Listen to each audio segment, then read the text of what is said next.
There's something about contrasts that seem to be sharper, more clear when you travel.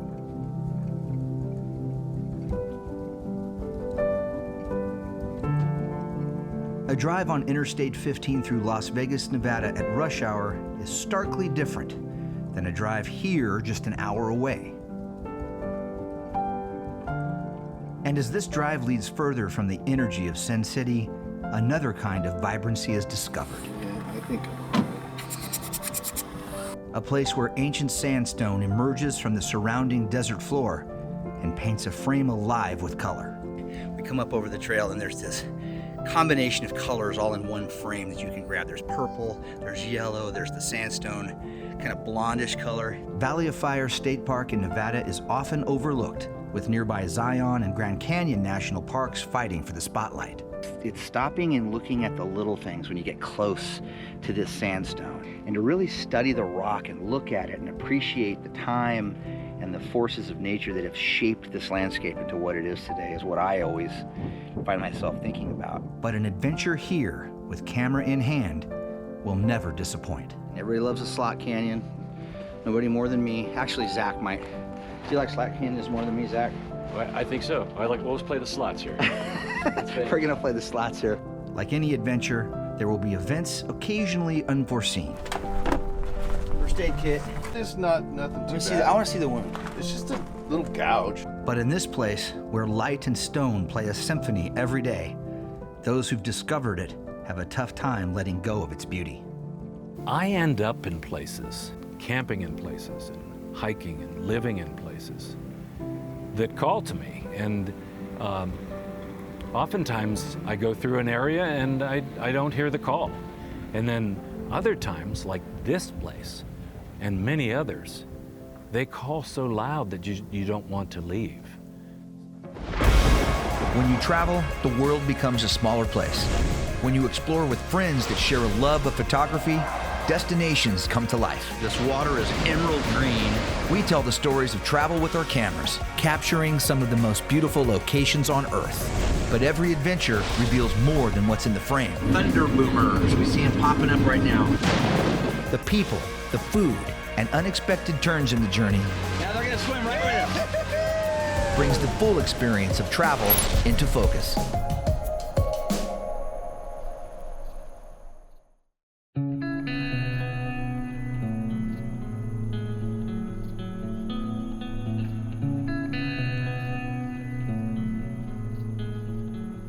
The desert is a place I always feel at home.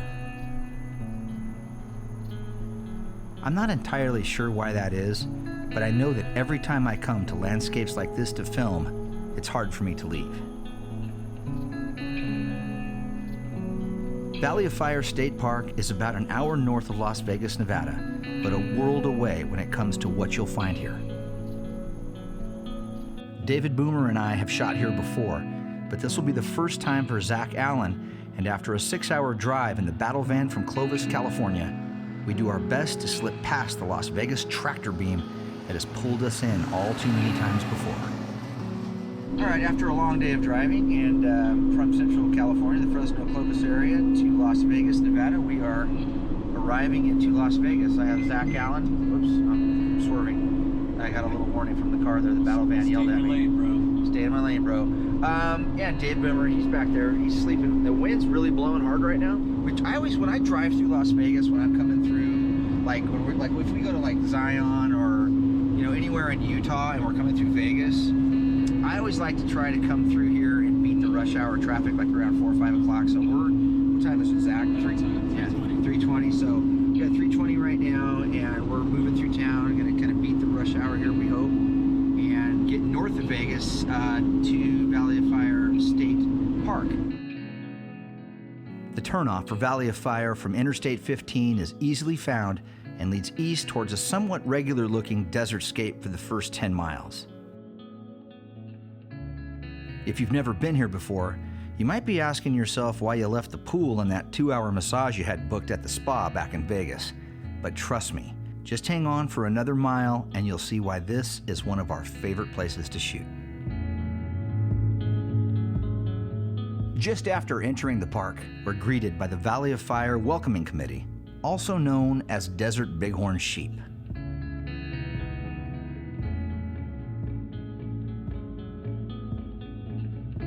These guys are usually shyer in the Valley of Fire, but can be found if you look up high on the hillsides while driving toward the western side of the park. I've never seen desert bighorns care this less about anything that's going on around them before, or graze this close to the road with cars stopping to watch. So we'll chalk this up as a good omen of things to come on our 2-day trip here. If you're planning on camping here overnight, which we highly recommend, getting here earlier in the day is key during the spring and fall. There are only 2 campgrounds in the park, and they are first come, first serve. Our plan of rolling in at 4:30 in the afternoon, even on a Monday, meant finding a spot would be tough. All right, so I did the research on Valley of Fire. I've been here a couple times before.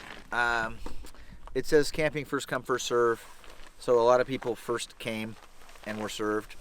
And so we're not being served. The battle van has no home as of right now. So we're gonna drive around. We're gonna head down towards Lake Mead, to the shores of Lake Mead, see if there's a way to disperse camp or freedom camp down there in an area that doesn't have a improved campsite. But right now, when we drove around through the campsites at is it Atlat? Atlatl Rock, totally filled up. So we decided to stop, get a couple of shots. It's a real pretty sunset, muted pastel colors right now. We're gonna definitely come back here and shoot tomorrow sunset. Hopefully the sky cooperates as good as it is right now. But we are still on the hunt for a campsite. We may be sleeping outside the park tonight. Film at 11. Film. Who says film at 11? So on to plan B for camping tonight. We flagged down a ranger in the park that told us there were good places to disperse camp in the Lake Mead National Recreation Area just outside the park.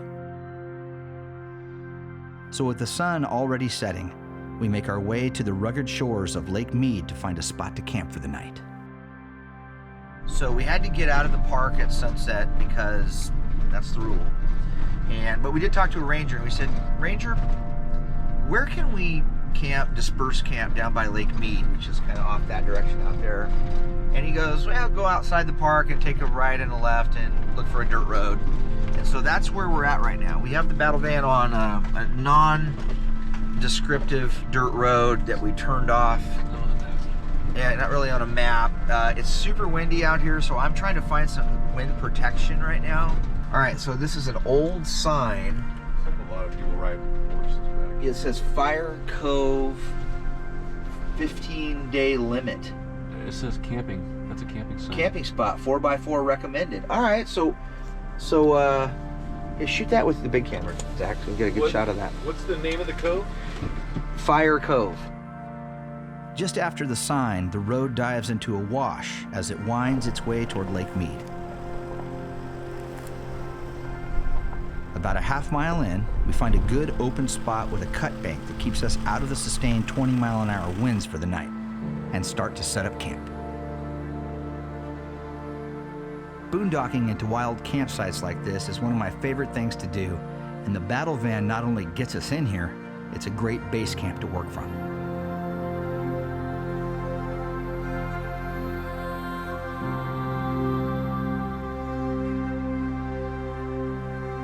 After camp is set, Zach breaks out his time-lapse gear and sets up for a few shots for later tonight. The skies in the desert are famous for their stars, even though this location is still pretty close to the lights of Las Vegas seen in the distance.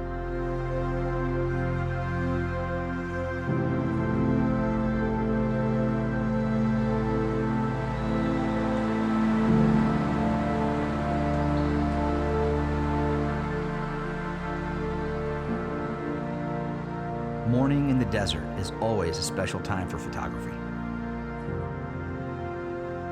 The soft light and pastels of the sandscape combine with a quiet yet noticeable reminder that this place is rugged and harsh and always deserves a certain level of respect.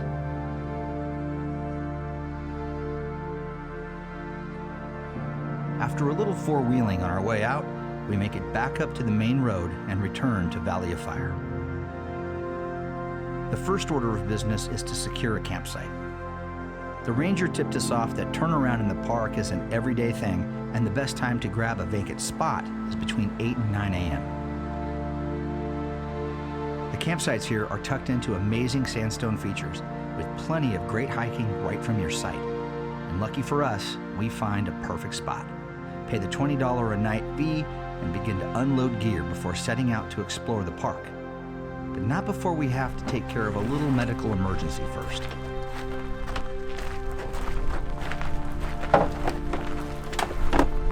First aid kit. We've got a little triage here, huh? So one of our camping chairs bit David in the hand pretty good, apparently. That's a lot. Standing here admiring our campsite, telling Zach how cool it is. This is. While I'm unfolding the chair. Those chairs are a little tricky. Let's see. Yeah. Let's see what you got. No, it's just nothing too bad. I want to see the wound. It's just a little gouge. It's just right in the web of the hand. So everything that. Well, get some more. Yeah, we'll just clean it, throw a Band-Aid on it. Okay. Good. As we move into the heart of Valley of Fire State Park, the scale of the sandstone formations and their unique shapes and colors add to the excitement of getting into the desert with cameras up. The Aztec Sandstone here was formed from shifting sand dunes 150 million years ago, after the Jurassic seas that filled this region subsided and the ocean floor rose. Over millions of years, those sand dunes were covered by the gray and tan limestone mountains you see today. But the forces of wind erosion over time have begun to reveal the dunes, now compressed and solidified into the sandstone formations that decorate this unique landscape. Valley of Fire State Park preserves 46,000 acres just 50 miles north of Las Vegas and is Nevada's oldest state park, first opening in 1934.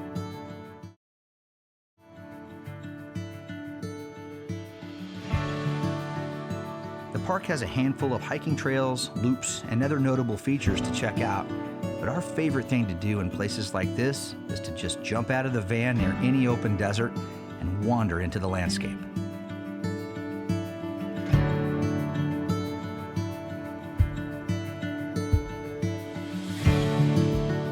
One of the great things about Valley of Fire State Park is there are great trails, but there's also some parking areas where you can pull off and then just kind of free hike through the desert. It's one of my favorite things to do out here because you're pretty much assured not to be around any crowded trailheads or busy trails. And you get that sort of raw, natural experience out here that doesn't have the interp signs. It doesn't have a mule train of folks walking by. We're not even a quarter mile from where we parked the battle van and just walked a little bit into the desert here. And it's beautiful. Obviously the big wide vistas are what grab your eye first. And you go to your camera, you're like, oh man, I gotta grab that. And we do, and you grab that. But it's stopping and looking at the little things when you get close to this sandstone. I'm kind of cuddled up next to this cool little sandstone ledge right here. And to really study the rock and look at it and appreciate the time and the forces of nature that have shaped this landscape into what it is today is what I always find myself thinking about. Cool little features like this.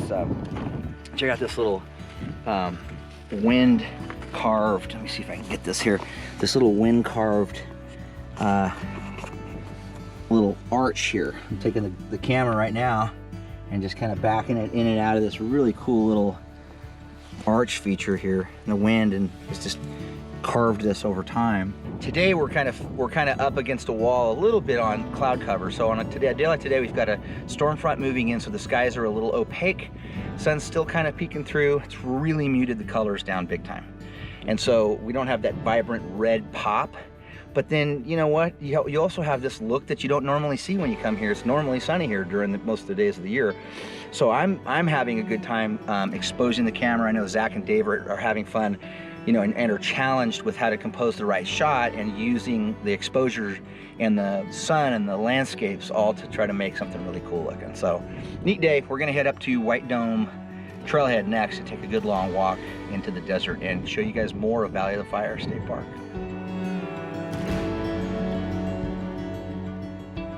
Moving further north along the park's Mouse Tanks Road, the red rock formations begin to mix with the lighter colored Navajo sandstone, more common in this area. This road dead ends into a trailhead that gets its name for these features as we get ready to hike the White Domes Loop Trail. This is a popular 1.25 mile hike on a well-maintained trail through a series of giant sandstone formations that are stunning to walk beneath.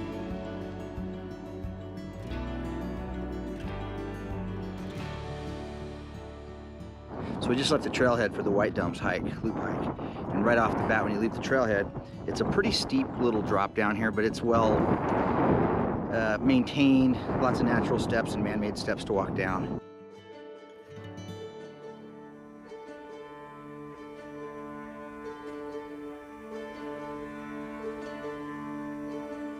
The initial leg of the loop hike drops about 200 feet down a narrow trail, and if it's busy, you'll need to be ready for some traffic control as you make your way down. From below, looking up, it's fascinating to think that what you're looking at are ancient sand dunes that formed after the ocean that was here 200 million years ago dried up. It's a landscape that has not only been popular with park visitors, but with Hollywood as well. Valley of Fire is often used as a filming location for movies, TV shows, and commercials. Okay, so we're a little further down the White Dome Trail right now, and we've gotten to this interp sign, and it talks about how Valley of Fire has been a popular place to film movies and TV commercials and stuff like that. And you can tell it's awesome to film here. That's why we're here. Actually, the parking lot where we parked the battle van up there, it was the set of a movie, according to this sign, called The Professionals in 1965. The main movie set was built up at the parking lot area. And they've also filmed movies like Star Trek Generations, Electric Horseman, and 1 Million BC. Pretty cool. Dave, what are you thinking so far, man? Well, I just read the sign over here. They filmed a lot of movies here back in the 60s and even up until like the 80s and 90s. Yeah, it's kind of nice. We had a little break in the action. So what we're doing right now is we kind of slowed down. We jumped off the parking lot with a bunch of people, and so typically when we get in these situations when we're filming, we'll just kind of let the crowd go ahead of us. There's a group of people coming behind us up the trail now, and we'll try to stay in this little neutral bubble right now, so we can enjoy the park without so many folks around. Not that we don't like people. We love people, but it's just so nice when you can just enjoy it without so many of them around. Just below the old film set, the trail turns west and follows a creek bed into the highlight of the loop hike, a place where water has carved a narrow slot canyon through the sandstone. All right, so this is going to be pretty neat. This is going to be the highlight of the loop trail hike that we're on right now. This is going to be the slot canyon. Everybody loves a slot canyon. Nobody more than me. Actually, Zach might. Do you like slot canyons more than me, Zach? I think so. Let's play the slots here. We're gonna play the slots here. So anyway, we've got some folks up ahead of us. We're letting them kind of enjoy it before we walk up on them. Dave Boomer here, he's getting shot ready. But you can look ahead and see how narrow it is. And a nice little tight little slot. It's always fun walking through them. It's less fun if there's a flash flood coming down them, but that's why we keep track of the weather and make sure it's not raining somewhere upstream. Little dry creek bed, which is part of the trail system here. The trail actually is the creek bed in this little slot canyon, and then it'll loop around the backside and we'll come back out at the parking lot on the top. Messing up all your cool Instagram pictures, girl. Sorry. You guys are awesome. This is awesome. This is so cool. All right. Definitely a fun little slot hike. Always a favorite when you're in the desert. Always puts a smile on my face. Walking through these cracks in the sandstone. Very cool. And it's over. The slot here is short compared to some we've hiked in at Zion National Park nearby, but for me, slot canyons are kind of like pizza. They're all pretty good. The backside of the White Domes loop hike gradually climbs in elevation toward the trailhead, and here, the varied colors of the sandstone really begin to amaze.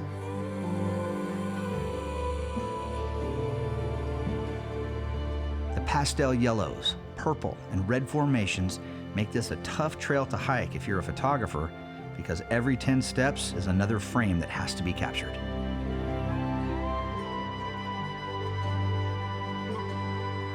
Valley of Fire State Park is best visited in winter, spring, and fall. Summer temps here can easily go over 100 degrees, which can dramatically affect the fun factor on hikes like this.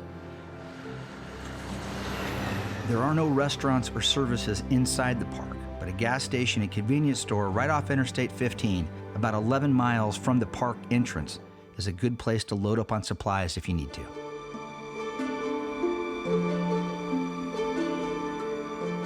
The only two campgrounds in the park are not only beautifully set up, but fun to explore around as well. Some of my favorite footage from the entire park was taken on short walks right outside our campground. It's also a nice chance to meet your neighbors, and the guy camped next to us is someone we won't soon forget. I end up in places, camping in places, and hiking and living in places that call to me. And oftentimes I go through an area and I don't hear the call. And then other times, like this place and many others, they call so loud that you don't want to leave. You need time and you need the lack of restrictions. And if you're worrying about home or some other place or some other person, you're gonna lose that contact that is really readily available for all of us. I think you have to be in a place for quite a while to get to know it. And one thing this year with COVID, I was restricted in movement, and I didn't move and travel as much as I normally would. And so I got more intimate with places that I had already known and I thought I was intimate with, but I got closer to them. This is the third time I've returned to Valley of Fire State Park, so Briz's words resonated with me. There is a comfort and ease with exploring here that just feels right inside. Night over Valley of Fire, captured in time-lapse, reveals another reason this park calls to each of us. And sunrise draws us back into the red rock landscapes early once again. But this time, as we quietly shoot near our campsite, and before most of our neighbors are awake, our friends, the desert bighorn sheep, are back, feeding just feet away from sleeping visitors, clearly unfazed by those crazy paint jobs usually found on rental camper vans. Even our new friend Briz was up early to catch the rare up-close encounter with this group of bighorn sheep feeding in our camp. You know, as I considered coming down here this winter and COVID and the restrictions and knowing what it was going to be like, I thought, wonder how I'll do with that. And I found out I did quite well. You know, it changed things a bit, changed them up. And I think in some ways made them better. I don't have much of a schedule, and I'm truly grateful for that. Certainly visiting places that you've been to before and felt a bond or a love, you return to those places and it's like a friend.